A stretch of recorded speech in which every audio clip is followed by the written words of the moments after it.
Um feliz dia para toda gente que está seguindo nós via de Papia Cu, maneira sempre tu já domingo, na Corsol 2 horas, pero na Holanda para toda gente que está seguindo nós, por de 7 horas da noite. Então, nós estamos na plataforma de entrevista com a Riba e Dia de Amor, também nós te seguimos.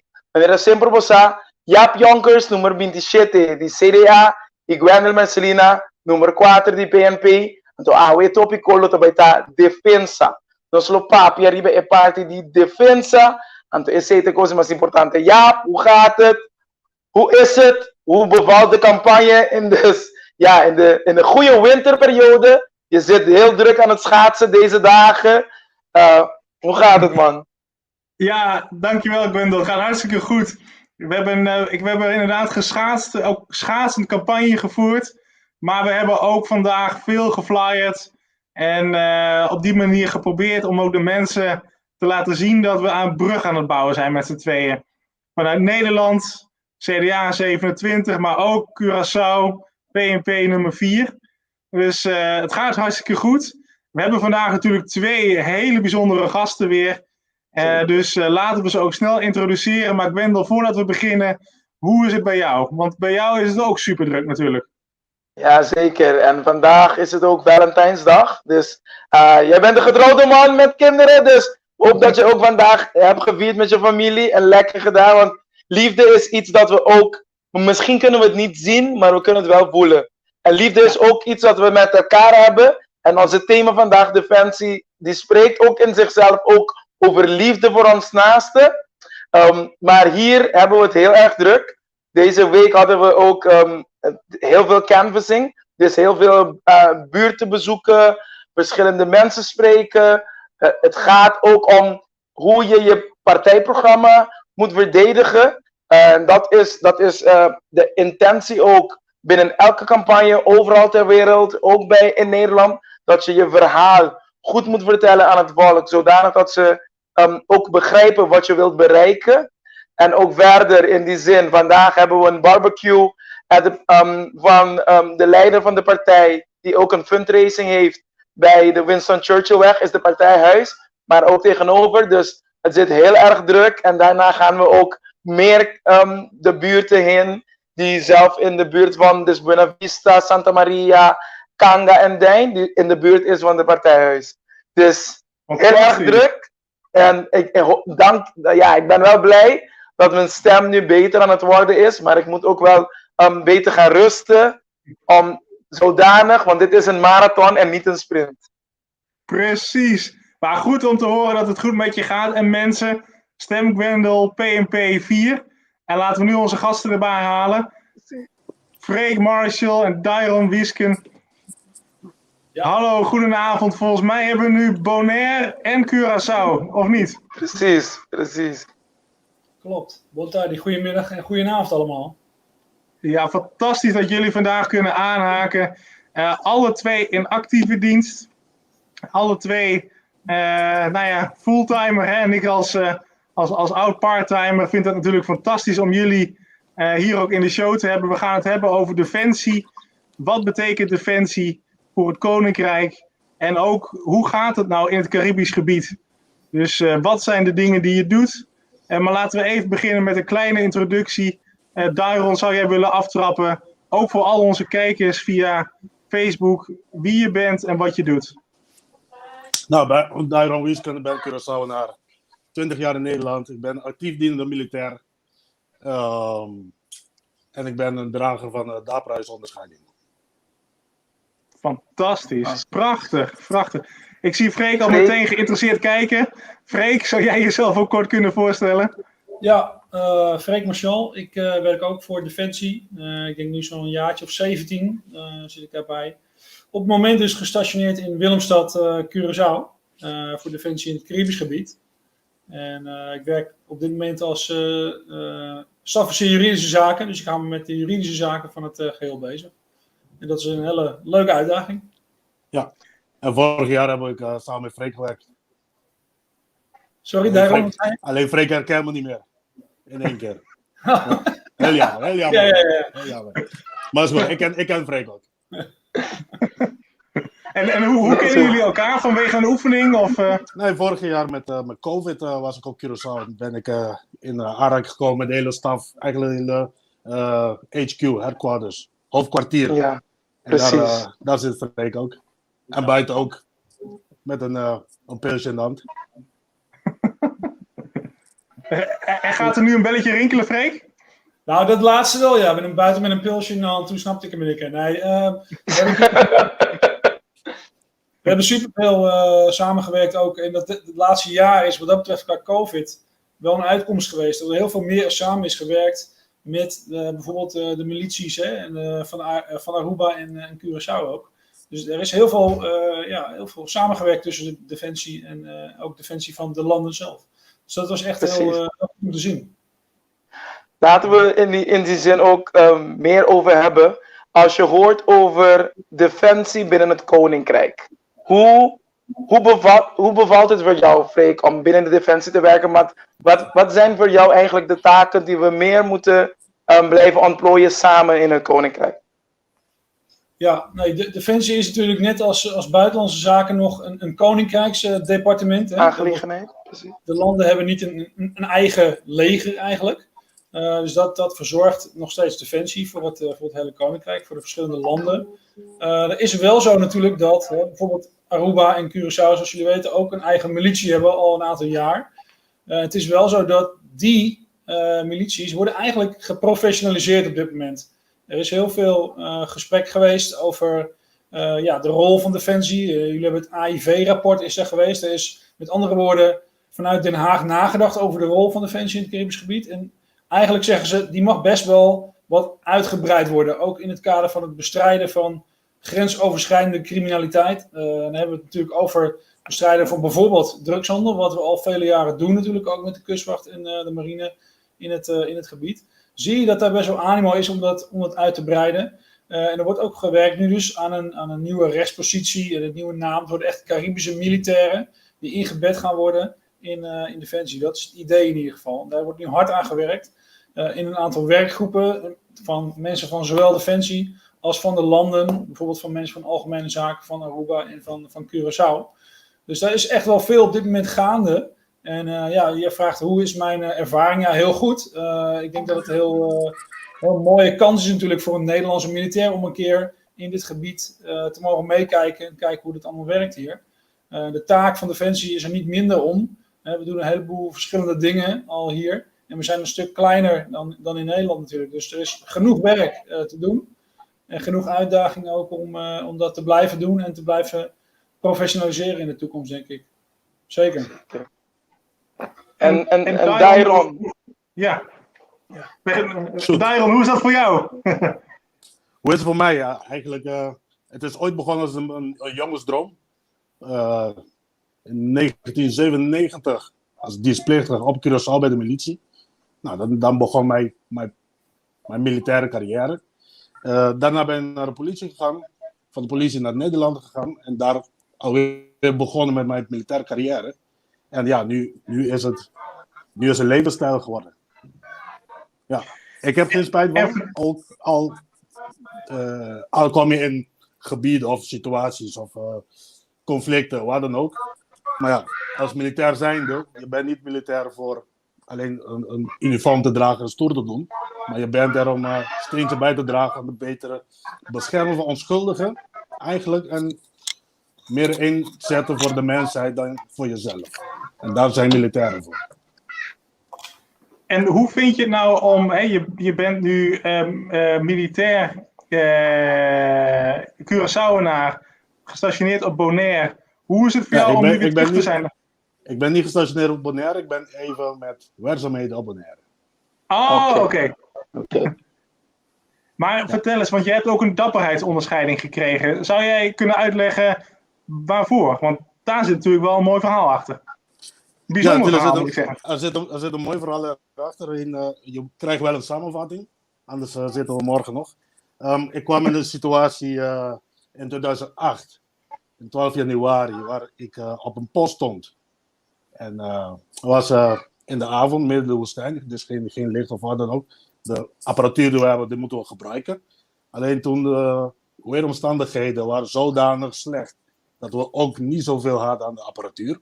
Maar ja, het werken blijft gewoon doorgaan. En een collega die kwam via mij, die moest naar zijn eigen post. Voor de beeldvorming. We zaten op een dak van een koala.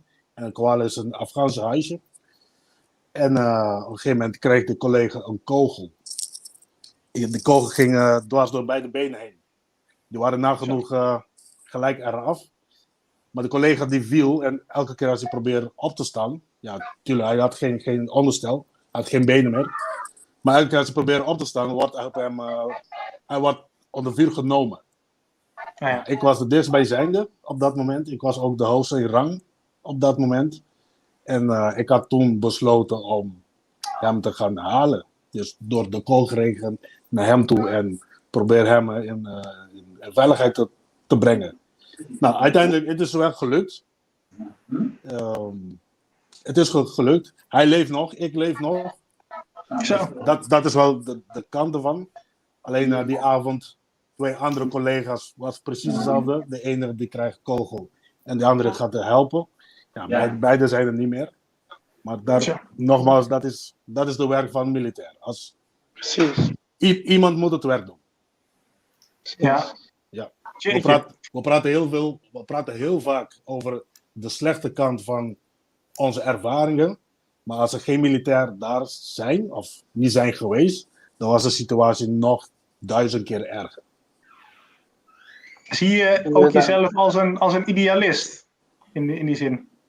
Een idealist? Nee. Wat ik net heb gezegd, ik heb ooit gekozen om dit werk te doen. En als je dit werk kiest, dan weet je ook wat het meeneemt. Je kiest, ik geef een voorbeeld. Ik denk iedereen hier heeft een rijbewijs. Je kiest niet een rijbewijs om jezelf dood te rijden. Maar je weet als je eenmaal in het verkeer bent dat er risico is dat je ooit een ongeval krijgt. Je gaat het niet zoeken, maar de risico is er wel. Nou, dat is ook de militaire kant. Ja. En hoe zit jij daarin, Freek? Herken je dit heel erg, ook wat jouw ervaringen betreft? Nou, dit is natuurlijk wel een uitzonderlijk verhaal, denk ik, wat Dairon heeft en vertelt. En het is nooit leuk om van dichtbij te zien hoe collega's je ontvallen. En dat blijft een risico van het vak. Dat zeker. Elke militair is wel doordrongen van het risico. Ik denk dat dat wel past bij iemand die bij Defensie werkt. Is dat hij zich inzet voor het grotere goed, in feite. En dat je niet per se alleen bezig bent met geld verdienen of je eigen zaakje. Nee, je bent bezig met de maatschappij. En je denkt na over hoe kan je een maatschappij of hoe kun je mensen beschermen tegen bepaalde effecten. Dus dat is wel, dat denk ik wel inherent is aan de militair. Kijk, ze zullen verschillen. Je hebt ze in alle soorten en maten, maar gemiddeld genomen denk ik dat alle militairen wel dat stukje beeld met zich mee hebben. Ja, klopt. Ja. En sterker nog, maar in mijn geval, ik krijg vaak de vraag van waarom heb je het gedaan of wat dan ook. Want als je zoiets doet, dan weet je, het gaat pijn doen of je ogen gaan niet meer open. Dus je gaat dood. Mm-hmm. Maar je moet jezelf even verplaatsen in andermans schoenen. Als jij ergens ligt en je hebt hulp nodig, dan wil je ook dat iemand kosten en kosten jou komt helpen. Nou, waarom? Van mij kan niet naar de slachtoffer toe of van de onschuldigen toe of van de mensen in het buitenland, welke land dan ook, die hulp nodig hebben. Ja. Je krijgt respect trouwens van Brenda Emmen-Hassel. Die zegt Wiesken en ook van Papito Lucas ook. Ja, dus bij deze af en toe komen die comments zo naar voren. Yeah. Maar dat is natuurlijk ook een belangrijke vraag, heren. Want we zijn bezig met het bouwen van een brug tussen Nederland en de Caribische eilanden. Defensie speelt daar een grote rol in. Wat Freek terecht zegt, het is nog, je bent rijksambtenaar. Het ministerie is er voor alle landen. Wat gaat goed in die samenwerking en wat kan beter? Voor wie is de vraag? Voor mij of voor Freek? Ja, dan gaan we bij jou beginnen, daarom. Gaan we bij jou beginnen. Voor mij, oké. Het is van mijn kant, het is over mijn mening. Ja. De eilanden horen nog steeds bij de Koninkrijk. De Koninkrijk, wij moeten ook de Koninkrijk beschermen. Maar wat gebeurt eigenlijk op de eilanden?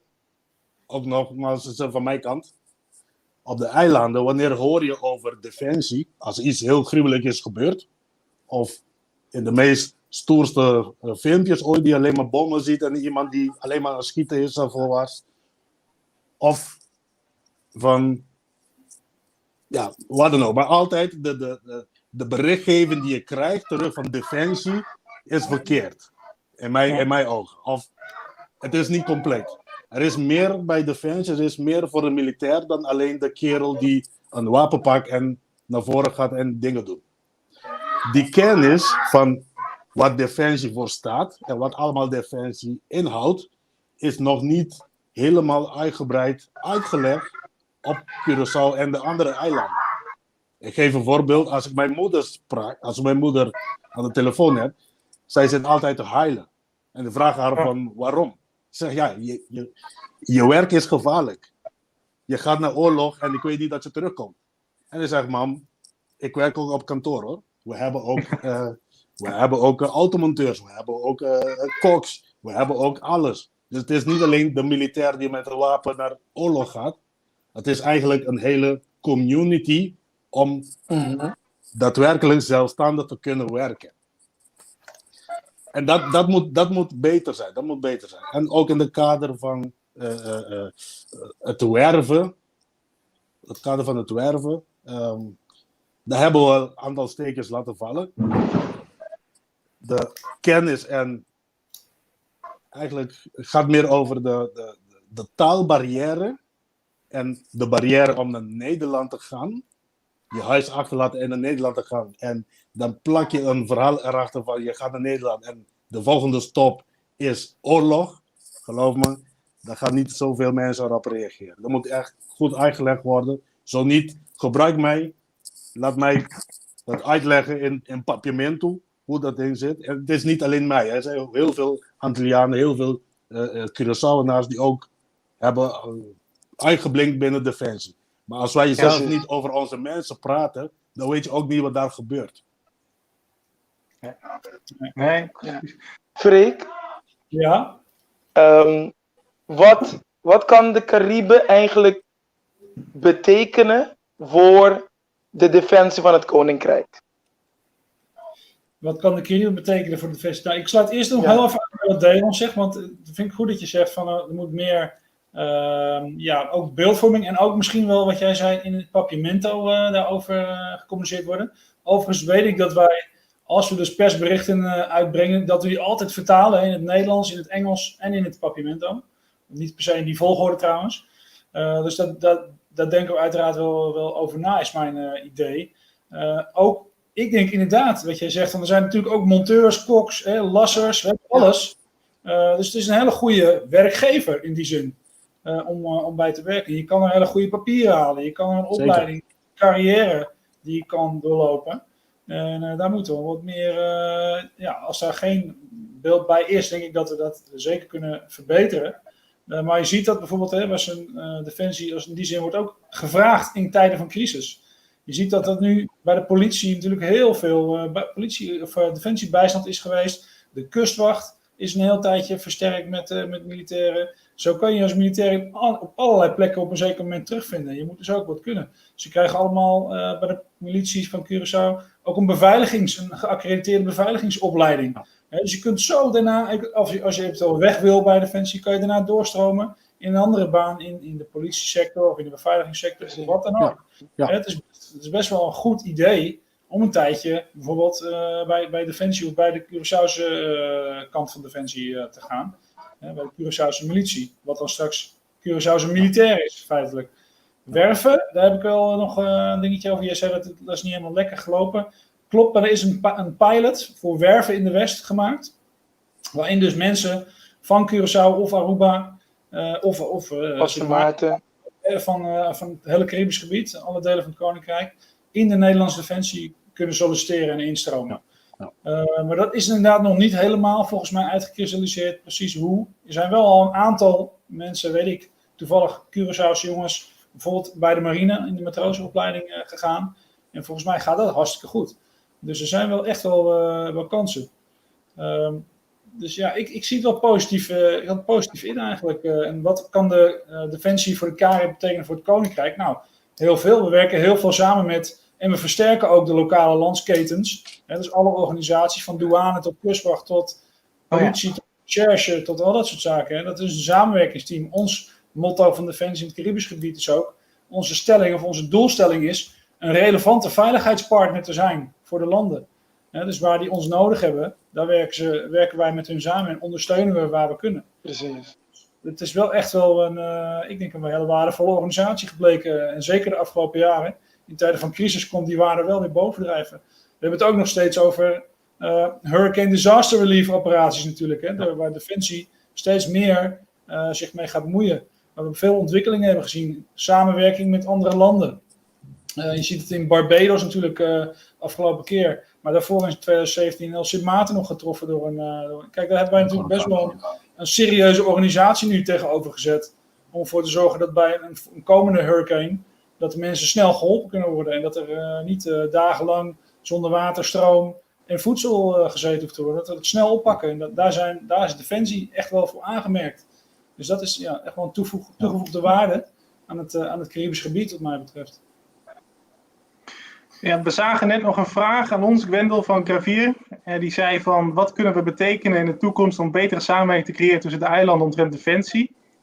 Nou, als ik voor mezelf spreek, er is één ambitie die ik denk ik ook heb als oud-militair, zijn er dat het budget moet omhoog.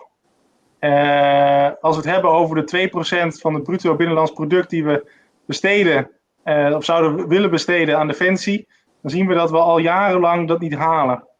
En dat er heel veel uitkledingen zijn geweest van Defensie. En ik ben heel blij dat ook het CDA voornemens is om snel met een stijgende lijn te komen omtrent de budgetten, om die 2% te gaan aantikken.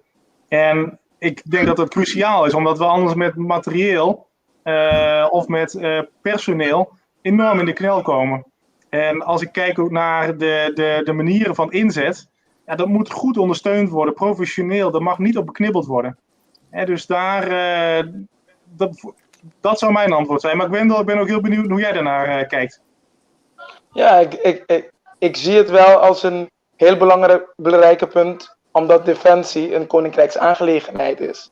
En als ik in de verleden, dus in de historie van Defensie ook kijk, zie je ook belangrijke helden die vanuit het Caribisch gebied, bijvoorbeeld een George Maduro, die de meeste mensen in Nederland niet eens kennen dat hij vanuit Curaçao komt, maar bekend is als een held die ook, dus een verzetsheld tegen in die tijd de Duitse war heeft geholpen. Maar het is een proces dat wij ook moeten kunnen helpen om de participatie van het Caribisch gebied ook beter te kunnen ontplooien. Want het is ook wonderbaarlijk dat we ook nooit bijvoorbeeld een luitenant-commandant hebben gekregen die van een Caribische afkomst komt.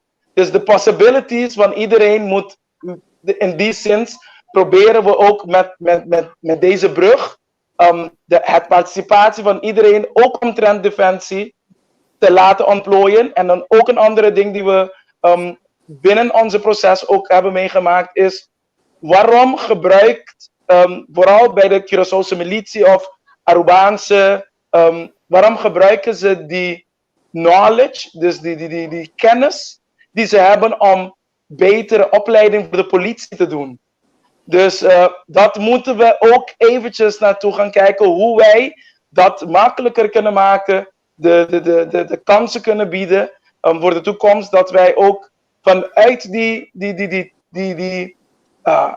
kennis van de militie, van de Koninklijke Marechaussee, etc., een betere politie, een betere korpspolitie kunnen bouwen, ook op de Caribisch gebied, in die zin.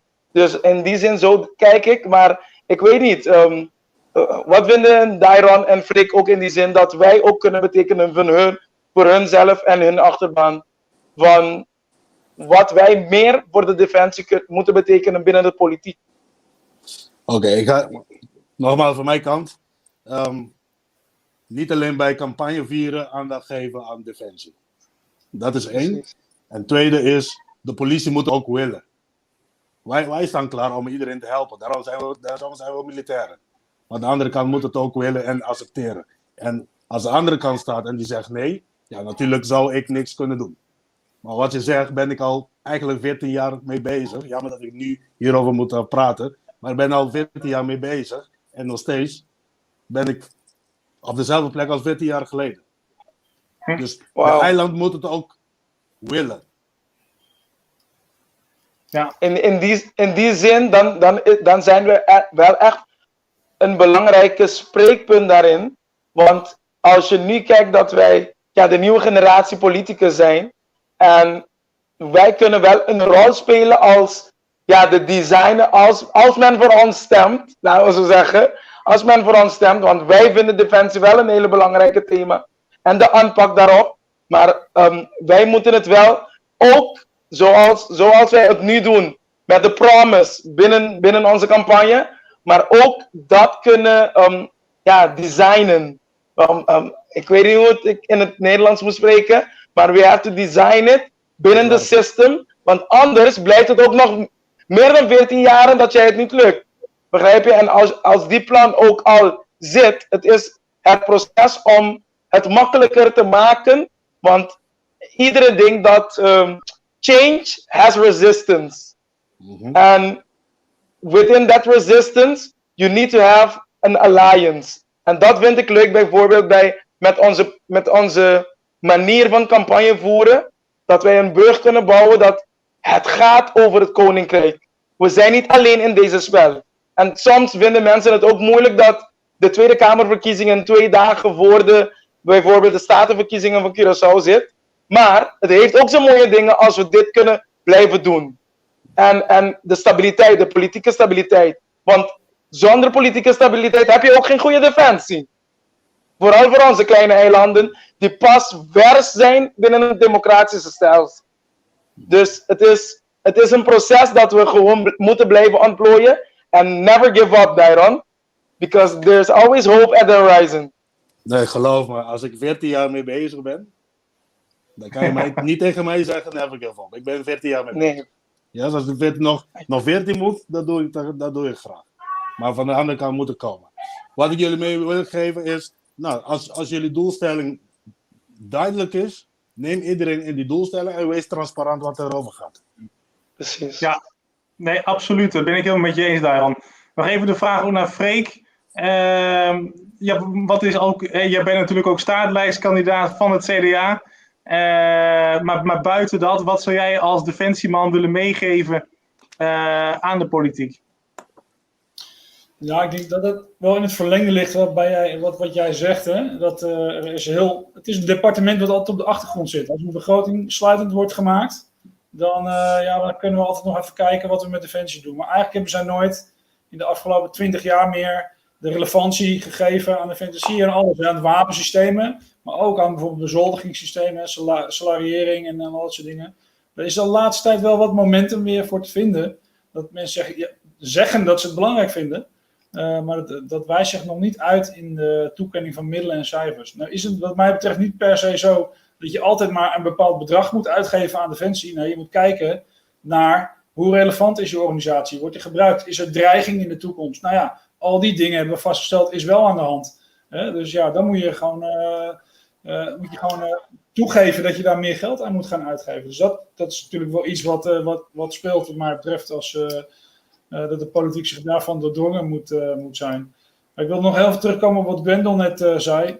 Ik denk dat het samenwerken met politie en andere instanties en een kustwacht en een douane en de hele veiligheidsketen kan enorm veel winnen door met elkaar samen te werken. Ik zei niet voor niks dat het voor ons een doelstelling is, de strategische doelstelling van Defensie in het Caribisch gebied is, de relevante veiligheidspartner te zijn. Ja, dat zeggen we niet voor niets natuurlijk. Wij zien dat voordeel wel al. Wij zien, als je mensen opleidt en ze een BAFPOL of een beveiligingsopleiding geeft als milicien, dat ze later een hele goede politieagent kunnen maken. We werken nu al samen. Zeker. Er is enorm veel wisselwerking. En zo geldt het ook voor al die andere organisaties. De kustwacht krijgt heel veel geld erbij en heel veel functies de komende jaren. Uit de landenpakketten met de liquiditeitssteun. En daar worden hele serieuze en goede opleidingen gegeven aan die jongens en die meisjes. Ik Ik zie ze dagelijks over de basis heen en weer rennen met allerlei sportoefeningen bijvoorbeeld. Dus dat is echt wel een hele goede opleiding. En die mensen die blijven goed en gedisciplineerd en die nemen dat allemaal mee. Die moet je dus eigenlijk niet zien kwijt te raken. Die moet je in die veiligheidsketen met elkaar moeten die te werk gesteld worden. Zo kan je uiteindelijk, als mensen ook snappen van dat is een goede baan, dat is een goede werkgever, dus eervol werk, kan je ook voldoende mensen krijgen om je politiekorps te vullen. En je kustwacht te vullen, en je douane en alle organisaties die je nodig hebt om een land goed te kunnen besturen uiteindelijk. En om dat ook te kunnen handhaven. Daar is wel wat te winnen nog. Ja, oké. We zijn ook weer aan het einde gekomen van dit programma. Het is maar helaas... We hadden ook nog een commentaar voordat we weggaan. We hadden ook een commentaar. Ik heb het net gezien. Samenwerking om vooruitgang, zoals minister Donner CDA heeft aangegeven tijdens 10-10-10. Precies. Ja. Goeie man. Samenwerking kan altijd van twee kanten. Ja, het is een wederkerig begrip inderdaad. En ik zie daaronder ook nog even een comment van Clifton. Defensie moet Trump bedanken dat ze weer wat geld hebben gekregen. En nee, ik haal hier niet meteen een vraag uit, maar beste mensen, als er vragen zijn, laat het vooral weten. Geef het aan in de commentsectie. Nog even als afsluiter nog een laatste vraag jullie allebei. En ik weet, een half uur is kort. We kunnen over jullie allebei de carrières nog veel langer praten. En Dairon, ik denk dat je het goed zei. Dan wil je het korte verhaal of wil je het dagenlange verhaal? Ja, we zitten nu dus in het korte verhaal. Maar hebben jullie nog iets wat jullie zouden willen meegeven aan de kijkers, aan het publiek? Als het gaat om defensie, de rol van defensie in het Koninkrijk en ook het belang daarvan. Nou, van mijn kant is, wij zijn nog steeds, we horen nog steeds bij de Koninkrijk. Het is onze recht en onze plicht om ook dit Koninkrijk te beschermen. Fantastisch. Freek? Helemaal mee eens. En ik geef daar ook nog eens bij aan dat in de tijd dat we geen oorlog voeren of het Koninkrijk hoeft te beschermen, doe je ook hele nuttige dingen bij Defensie. Dus ik denk niet dat je voor de rest van de tijd een beetje op de luieren zit te rusten. Nee, er wordt enorm veel werk verricht. En het is eervol werk, het is leuk werk. Je kan er lekker bij sporten. Ik zou het je alles aanraden, om, ook voor de lokale jongens, om eens een tijdje zo'n kant op te gaan. Ja, zeker. Heel goed. Er zijn vacatures, hè? Ja. Ik geef een voorbeeld. Ik ben Defensie binnengegaan met een LTS-diploma en ik heb nu een HBO-diploma. Kijk. Dit is niet alleen maar oorlog. Ja. Maar je hebt Als dat geen mooi statement is, dan weet ik het ook niet. Dus fantastisch.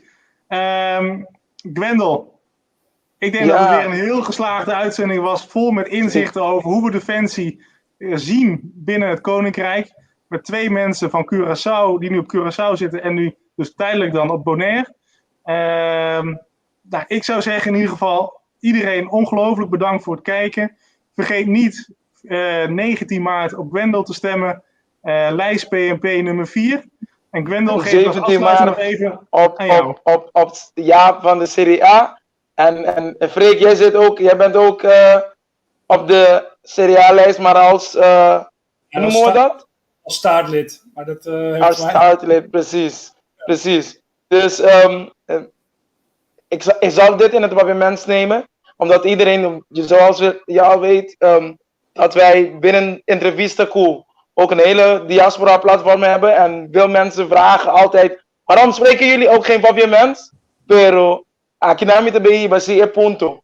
Defensa é coisa muito importante. Então, me te quero que riba é dia de amor aqui, que é dia de São Valentino. É importante que nossa papia também riba a importância de defesa de nosso país. Então, tem shield de amor e proteção que o OPI nós está pondo atenção a gente. Pero se nós temos que realizar assim, que é partner não que nós mesmos trago, né? Tá junto nós vai lograr. Então, eu tenho que compreender que o processo aqui, se nós que sair para adiante, nós temos que lograr isso junto.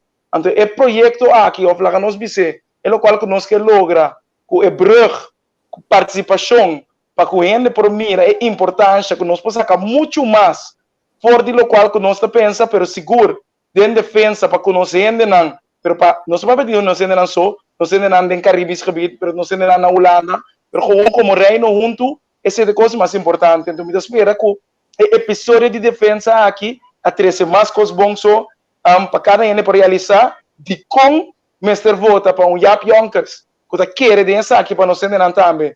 Número 27 de Série A, então, amigo de PMP, na número 4, começa dia 19 de março próximo.